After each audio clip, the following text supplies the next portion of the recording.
It's Dr. Asha. I'm so excited about this special edition of Temple Fit with Dr. Asha in honor of my dear sister, Brittany.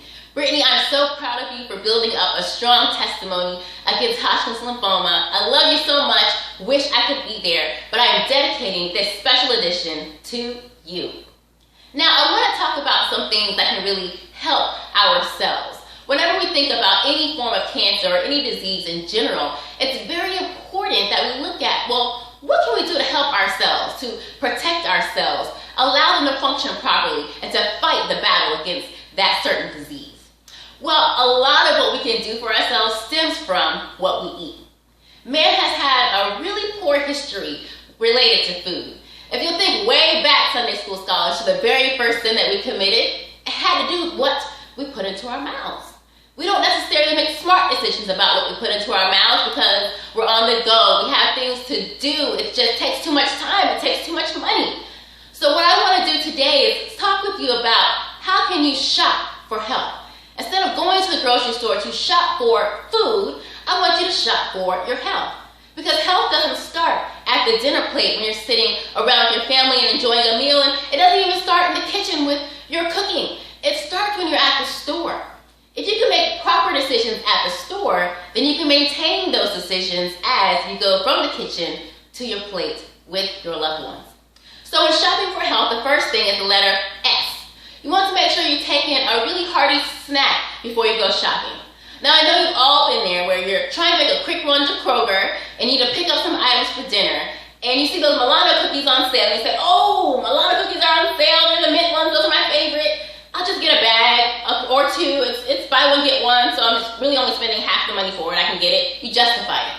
Or if you have a child in tow and you're walking through the candy aisle, and, oh my goodness, mommy, I want this, I want that.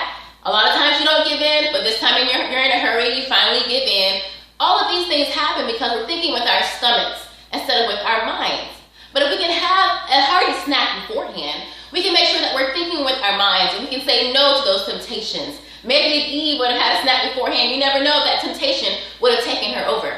So the first thing is to make sure you have a snack before you go shopping. Apple, banana, peanuts, anything like that. The second thing now is the H. You want to think like an herbivore.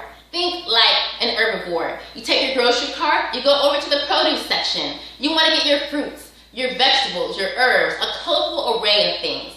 Now, when you're purchasing from this section of the grocery store, you want to make sure that these items are at least half of your grocery list. Why? Because half of your dinner plate, half of your lunch plate, half of your breakfast plate, half of what you eat should be fruits and vegetables. What's really key in this section is the foods that are antioxidants. Now, antioxidants are kind of like a protective coating around cells, so that those cells can go on and function properly, they can battle diseases, and they can make sure that they're standing upright in their jobs that they do every single day in our body.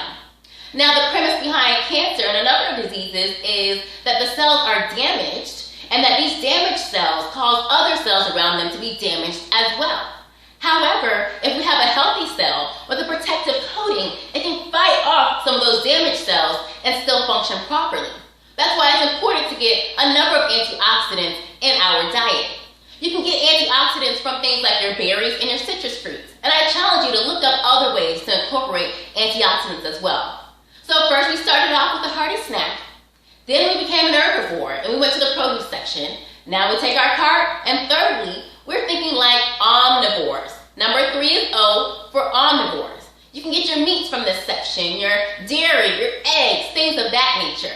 Now, when you're in this section, I want only 1/4 of your list to come from here. Why? Because only 1/4 of your dinner plate, your lunch plate, your breakfast plate, only 1/4 of what you eat should come from this section. Something I want to point out here is how we prepare these foods. Oftentimes when we have meats, poultry, anything like that, we're warming them up some way, whether we be putting them in the pan so that we can put them on the stove, or putting them in a pan so we can put them in the oven, anything like that. And that involves us adding some oils. Be careful about the oils that you put on your foods.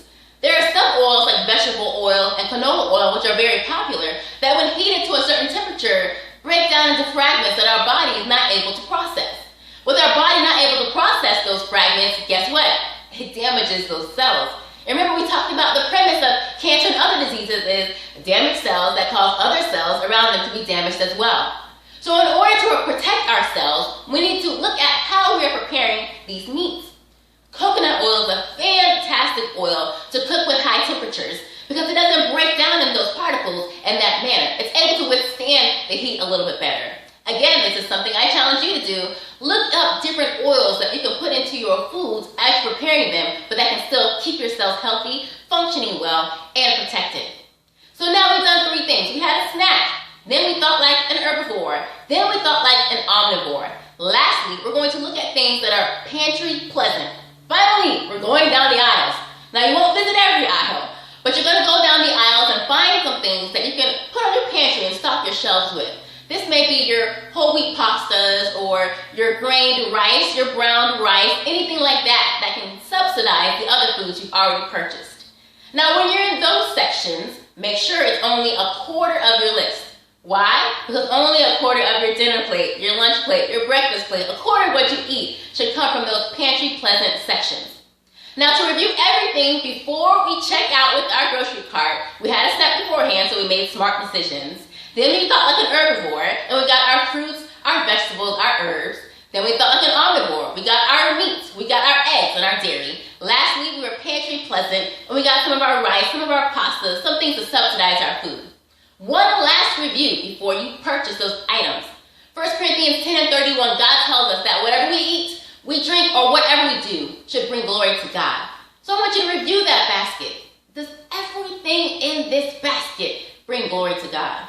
If there was one item that falls short, put it back. Don't be tempted like Eve. Don't be tempted like Adam.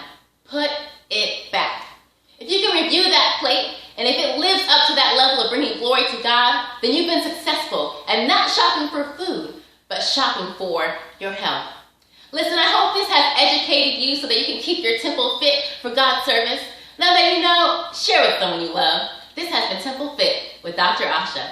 Love you, Brittany. Oh.